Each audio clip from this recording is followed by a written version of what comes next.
안녕하세요. 데이터를 만지고 다루는 안혜민 기자입니다. 6월 대통령 선거를 앞두고 대선 후보들이 저마다의 공약을 내세우고 있습니다. 시대의 화두가 된 AI 관련 정책도 빠지지 않고 있죠. 후보들이 얘기하는 걸 들어보면 AI 투자를 늘리겠다, GPU 더 많이 사겠다, 이런 식의 이야기들이 공통적으로 나오고 있는 것 같습니다. 오늘 오그랩에서는 이러한 공약을 듣기 앞서서 알아두면 좋을 지식들을 정리해 보려고 합니다. 도대체 AI에 그래픽카드에 들어가는 GPU가 왜 필요한 건지, 또 GPU만 우리가 확보하게 된다면 AI를 개발할 수 있는 환경이 조성되는 건지 5가지 그래프를 통해 하나하나 따져보도록 하겠습니다.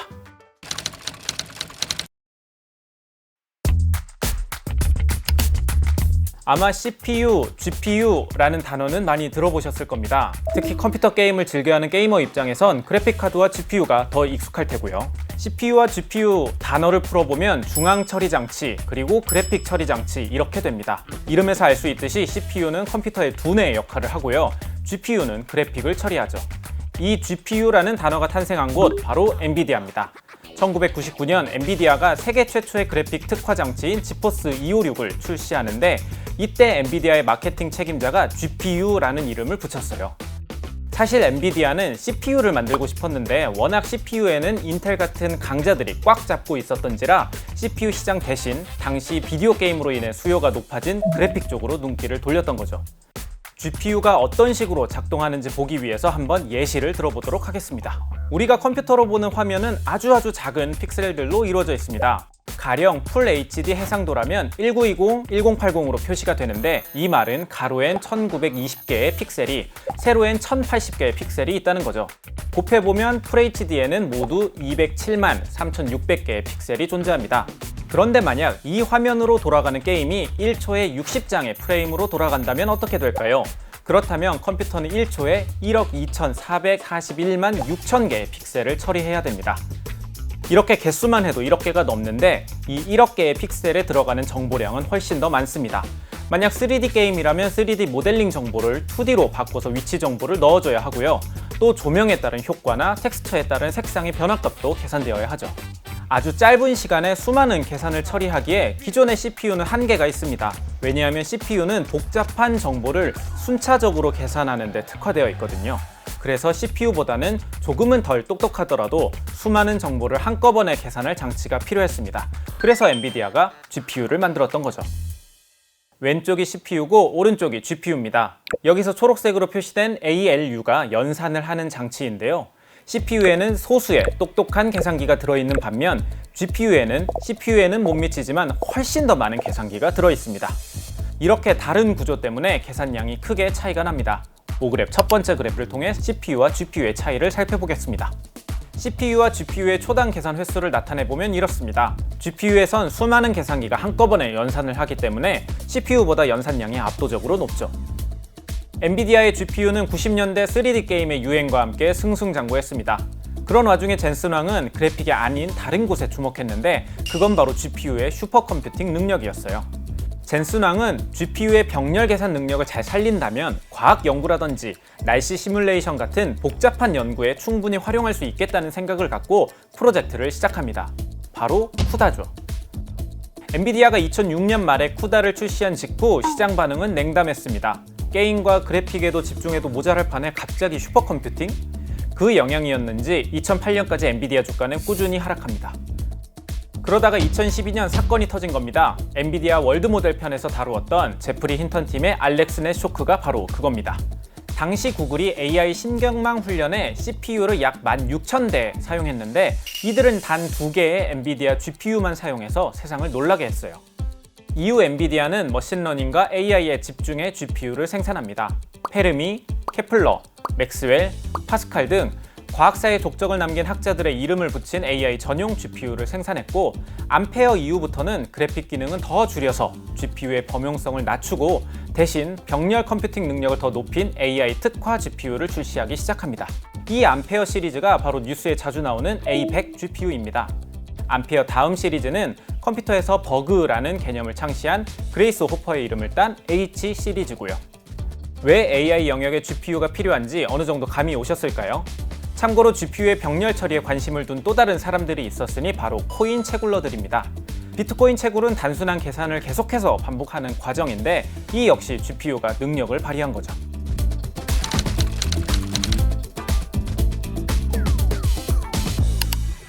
코인 광풍에도 GPU가 핵심이고 또 AI 발전 속도가 점점 빨라지면서 GPU 수요는 천정부지로 올랐습니다. 미국과 중국같이 AI 리더 국가들 입장에선 세계 최고의 자리를 지키기 위해 GPU를 확보해서 모델 고도화에 나서야 하고요. 또 우리나라같이 후발 국가들은 뒤처지지 않기 위해선 AI 모델 개발에 나서야 하는 만큼 GPU가 절실합니다. 하지만 엔비디아가 공급하는 GPU 물량엔 한계가 있을 수밖에 없죠. 지난 2023년에 있었던 월스트리트저널의 CEO 카운슬 서밋에서 일론 머스크는 이렇게 얘기하기도 했습니다. GPUs are, at this point, considerably harder to get than drugs.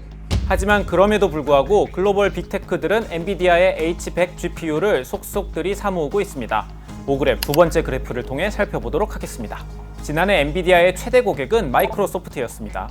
마이크로소프트는 2024년 엔비디아가 판매한 전체 호퍼라인 GPU 가운데 20% 넘게 쓸어버렸어요. 모두 48만 5천 장이나 구매했죠. 뒤이어 메타가 22만 4천 장, 아마존이 19만 6천 장, 구글이 16만 9천 장을 기록했는데 마이크로소프트 구매량의 절반도 되질 않습니다. 마이크로소프트가 엔비디아에 사용한 자금이 310억 달러, 우리나라 돈 43조 원이 넘습니다. 우리나라 2025년 국방부 예산이 45조 원인데 이 금액에 비슷한 돈을 GPU 사는 데만 쓴 겁니다. 이렇게 구하기도 어렵고 또 사려니 가격도 문제인 엔비디아의 GPU, 기업들은 엔비디아 GPU 대신 쓸 무언가를 고민하기 시작합니다. GPU의 병렬 처리 능력이 AI 모델 개발에 좋다는 건 알겠는데 태생이 GPU는 그래픽 처리하는 장치 아니겠어요? 이 태생이 주는 한계가 있기 때문에 기업들은 AI 연산 전용 칩의 필요성을 느끼기 시작합니다. 그래서 머신러닝에 특화된 칩이 등장하니 그게 바로 뉴럴 프로세싱 유닛, NPU입니다. 인공신경망의 신경, 뉴럴이 이름에 들어가 있죠. NPU는 GPU와는 다르게 AI 추론을 처리하는 용도로만 설계된 겁니다. 왼쪽이 GPU고 오른쪽이 NPU인데요. GPU와 마찬가지로 NPU에도 연산 처리 장치가 여러 개 들어가 있습니다. 차이점은 GPU엔 메모리가 이렇게 따로 존재하지만 NPU엔 연산 처리 장치에 붙어 있다는 거죠. GPU의 태생적인 한계는 이렇게 메모리와 연산 장치와의 거리가 멀리 있다는 겁니다. 메모리에 저장된 데이터를 빼오는 과정에 전력이 크게 발생해서 전력 소모가 심하다는 한계가 있어요. NPU에선 이걸 해결하려고 연산 장치에 메모리를 붙여버린 거고요. 전력 소모도 덜하고 또 메모리와의 거리가 가까워진 만큼 NPU는 GPU처럼 제어 회로를 쓸 필요도 없어서 회로 배선이 단순합니다. 그래서 소형화하는 데에도 NPU가 강점이 있죠. 빅테크들은 자체 NPU를 꾸준히 개발하면서 탈 엔비디아를 준비하고 있습니다. 가장 열심히 준비한 기업은 바로 구글입니다. 구글은 TPU라는 걸 만들어서 쓰고 있어요. TPU가 어디에 쓰였냐면 바로 바둑 AI인 알파고입니다. 알파고가 판후이 2단과의 대결 당시에는 176개의 GPU를 사용해서 학습을 했었어요. 하지만 이세돌 9단과의 세기의 대결 시점에는 구글의 자체 칩인 TPU 48장을 활용했습니다. 꾸준히 구글 자체의 AI 칩을 고도화한 덕분에 구글은 엔비디아 GPU에 목맬 필요가 없습니다. 구글의 AI를 개발하는 데엔 자체 TPU를 사용하고 다른 범용 처리엔 엔비디아 GPU를 사용하면 되니까요. 구글뿐 아니라 다른 빅테크들도 AI 전용 칩 개발에 뛰어들었습니다. 엔비디아의 두 거물급 회원인 메타와 마이크로소프트도 마찬가지죠. 메타는 MTIA를 출시했고 마이크로소프트도 MAIA 100을 내놓았습니다. 애플에겐 ANE가 있고요. 테슬라도 D1이라는 전용 칩을 개발했습니다. 오픈AI도 늦었지만 자체 AI 반도체 개발을 위해 무려 7조 달러를 투자할 것이라고 발표하기도 했고요.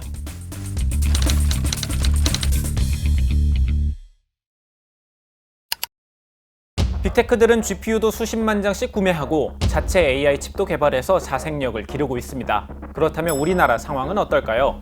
우리나라는 GPU가 없어서 연구를 못한다는 얘기가 나옵니다. 그 말의 근원이 되었던 건 바로 이 보고서입니다. 소프트웨어 정책연구소가 2023년 기준으로 국내 AI 기업을 상대로 설문조사를 했는데요. 당시 우리 기업이 보유한 H100 GPU가 1961개로 나옵니다. 우리나라엔 H100 GPU 2000장도 없어서 제대로 된 AI 연구도 못한다는 말이 그래서 나온 겁니다. 다만 이 수치는 일단 2년이라는 시차도 있고요. 일각에서는 너무 과소 집계되었다는 지적이 있습니다. 하지만 실제 2000장보다 더 많이 있더라도 우리나라 AI 개발 인프라가 부족한 건 사실이죠. AI 경쟁의 본질은 AI 모델의 성능인데 결국엔 AI를 학습시킬 수 있는 연산 능력으로 귀결됩니다. 즉 즉 GPU를 얼마나 확보했는지, 또 이를 수용할 데이터 센터가 얼마나 되는지가 AI 경쟁력의 척도라는 거죠. 하지만 우리나라는 턱없이 부족한 상태입니다. 이미 세계 각국은 AI 산업을 육성하기 위해 열을 올리고 있는데 말이죠. 데이터 센터의 상황을 봐보겠습니다. 엄청난 양의 데이터를 실시간으로 처리하는 AI를 구현하는 데 데이터 센터는 핵심 인프라입니다. 5그래프 세 번째 그래프를 통해 데이터 센터 인프라 현황을 살펴보겠습니다. 2024년 3월 기준으로 전 세계엔 11,800개의 데이터 센터가 운영 중입니다. 그중 절반에 가까운 45.6%가 미국에 있죠. 미국 뒤로는 독일이 521개, 영국이 514개로 유럽 국가들이 상위권을 차지하고 있습니다. 중국은 449개로 4위를 차지했고요. 우리나라는 153개의 데이터 센터가 운영되고 있습니다. 최근에 대한상공회의소에서 우리나라 AI가 글로벌 3위 안에 들어가려면 충분한 AI 기반이 갖춰져야 한다고 조언하기도 했는데요. 그 중에서도 첫째로 꼽은 게 바로 AI 데이터 센터입니다. 데이터 센터 중에서도 AI에만 특화된 AI 데이터 센터는 전 세계에선 이미 시장 규모가 크게 늘어나고 있지만 우리나라는 이제 시장이 형성되는 단계입니다. 2019년부터 2025년까지 AI 데이터 센터 성능을 분석해보면 AI 데이터 센터의 연산 능력은 9개월마다 2배씩 증가하고 있습니다. 연 단위로 보면 매년 2.5배 증가하는 셈이죠. 현재 가장 뛰어난 성능의 AI 데이터 센터가 xAI의 콜로서스인데요. 이거 만드는데 70억 달러, 우리 돈으로 9조가 넘게 들었습니다. 이 시설엔 H100 GPU 10만 장이 탑재되어 있고요.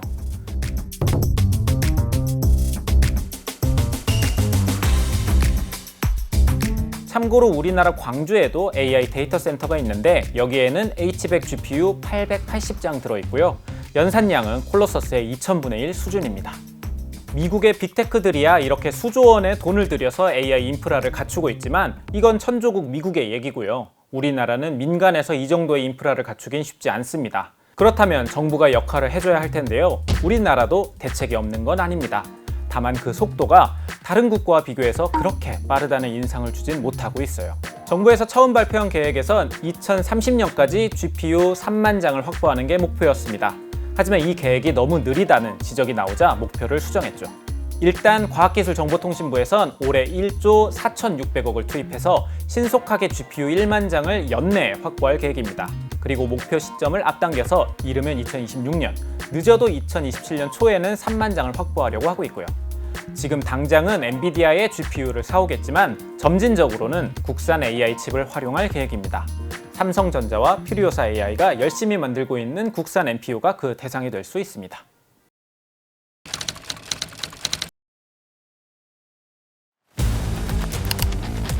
그렇다면 이제 계획대로 설비를 갖추고 GPU도 구하면 AI를 제대로 만들 수 있게 되는 걸까요? 아직 더 신경 써야 할 게 있습니다. 여기가 미국 테네시주에 있는 메타의 데이터 센터고요. 여기는 네덜란드 에임샤벤에 있는 구글의 데이터 센터입니다. 또 여긴 앞서 살펴본 xAI의 콜로서스죠. 데이터 센터 옆에 딱 붙어있는 이 시설들의 공통점은 뭘까요? 바로 변전소와 발전소 같은 전력 시설이라는 겁니다. AI 인프라와 함께 신경 써야 할 문제 바로 전력입니다. AI 데이터 센터는 전기를 먹고 자란다는 말이 있을 정도로 전력 문제와 AI는 떼어놓고 볼 수 없습니다. GPU가 워낙 전력을 많이 먹기 때문에 어떻게 에너지를 가져오고 운영할지가 매우 중요하거든요. 2020년에 발표되었던 GPT-3 모델을 학습하는데 최대 1287MWh의 전력이 소모된 걸로 알려져 있는데요. 이건 테슬라 모델 3를 17,000번 이상 충전할 수 있는 전력량입니다. 총 주행거리를 따지면 지구 215바퀴를 돌 수 있는 에너지예요. 5년 전 GPT-3가 이 정도인데 앞으로는 더 많은 전력이 소비되겠죠? 5그래프 네 번째 그래프에선 데이터 센터의 전력량을 살펴보겠습니다. 2020년만 하더라도 전 세계 데이터 센터에 사용된 전기는 300TWh 정도였습니다. 하지만 2030년엔 1048TWh로 늘어날 것으로 전망됩니다. 이건 2023년 일본의 총 전기 소비량보다 많은 에너지 규모죠. 국제에너지기구 IEA에서는 현재 에너지 상황을 고려해 본다면 계획된 데이터 센터의 20% 정도는 전력난을 겪을 것이라고 전망했어요. 이미 일부 지역에선 데이터 센터의 전력 문제로 골머리를 앓고 있습니다. 대표적인 사례가 아일랜드죠. 아일랜드는 온도도 선선하고 지정학적으로는 미국과 유럽에 대한 접근성이 좋아서 데이터 센터 성지로 떠올랐습니다. 그런데 최근엔 아일랜드가 데이터 센터 건설 허가를 막고 있어요. 왜냐고요? 에너지 공급이 어려워서요. 2023년에 데이터 센터가 사용한 전력량이 아일랜드 전체의 21%를 차지할 정도로 상당합니다. 아일랜드 국영 전력 회사인 얼그리드는 이런 흐름이라면 2032년에 아일랜드 전력의 30%가 오롯이 데이터 센터에만 쓰일 것으로 예측했죠.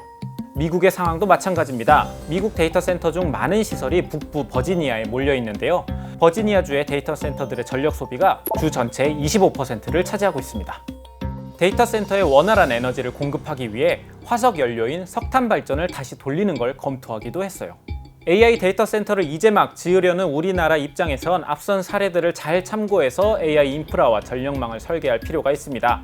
이미 서울대와 숭실대에서 AI 데이터 센터를 지으려 했지만 변전소 설비 부족 문제로 한전이 추가 전력 공급에 난색을 표한 사례가 있는 만큼 마냥 미래의 이야기도 아니죠. 또 우리나라는 수도권 집중도가 심각해서 비수도권에서 생산된 전력이 해당 지역에서 소비되지 않고 있다는 점도 고려할 필요가 있습니다. 오그랩 마지막 그래프를 통해 살펴보겠습니다. 서울, 경기권, 나아가 충청권까지는 소비량보다 발전량이 적어서 전력 자급률이 떨어집니다. 반면 영남과 호남, 강원 지역은 발전량이 소비량보다 더 많아서 전력이 남고 있죠. 하지만 수도권에 첨단 산업단지가 집중되어 있는 탓에 비수도권에서 생산된 전력은 긴 송전선을 타고 수도권으로 옮겨지고 있습니다. 안 그래도 지금도 국내 데이터 센터 중 60% 가까이가 수도권에 몰려 있는데 추후 건설될 대규모 데이터 센터들마저 수도권에 짓는 건 바람직하지 않다는 지적이 그래서 나오는 겁니다. 특정 지역에만 전력 소비가 몰리면 정전 가능성도 올라가고 만에 하나 정전 사고가 발생한 경우에 이 집중된 시스템이 한꺼번에 다운이 돼버릴 경우 사회가 마비될 수도 있기 때문에 전력망과 설비를 고르게 분배할 필요가 있다는 거죠. 그래서 일단 2030년을 목표로 달려가고 있는 국가 AI 컴퓨팅 센터도 비수도권에 세우는 걸 목표로 하고 있습니다. 데이터 센터의 물 소비도 따져봐야 할 지점입니다. 데이터 센터는 전기뿐 아니라 물도 엄청나게 먹거든요. 데이터 센터에서 발생하는 열을 식히기 위해 물이 사용되는데요. 100MW 이상의 큰 규모의 데이터 센터에는 하루에만 200만 리터가 넘는 물이 필요합니다. 6,500가구가 사용하는 것과 같은 규모죠. 데이터 센터가 이렇게나 많은 물을 사용하면서 주민들과의 갈등도 점차 많아지고 있습니다. 2023년 최악의 가뭄을 겪었던 우루과이의 이야기인데요. 당시 우루과이 사람들은 먹을 물이 없어서 궁여지책으로 소금기가 있는 물을 생활용수로 사용했는데요. 우루과이에 새롭게 지어질 구글의 데이터 센터에선 깨끗한 물이 많이 사용된다는 소식을 듣고 많은 사람들이 반발을 하고 시위에 나섰어요. 기후위기로 극한의 폭염과 가뭄이 잦아지면서 데이터 센터에서 사용될 물을 두고 생기는 갈등은 국가를 가리지 않고 있습니다. 우루과이뿐 아니라 네덜란드, 미국에서도 비슷한 논란이 이어지고 있고요. 지금까지 AI 기반의 핵심이 되는 GPU와 NPU, 또 데이터 센터를 살펴봤습니다. AI는 이제 선택이 아닌 필수인 시대가 왔습니다. 국가를 운영하겠다고 도전장을 내민 많은 후보들 가운데 어떤 후보의 비전에서 국가 차원의 AI 마스터 플랜을 발견할 수 있을지 살펴본다면 오늘 영상이 더욱 의미 있지 않을까라는 생각을 하면서 오늘 준비한 오그랩 AI 인프라 편을 마무리하도록 하겠습니다. 긴 영상 시청해 주셔서 진심으로 감사합니다.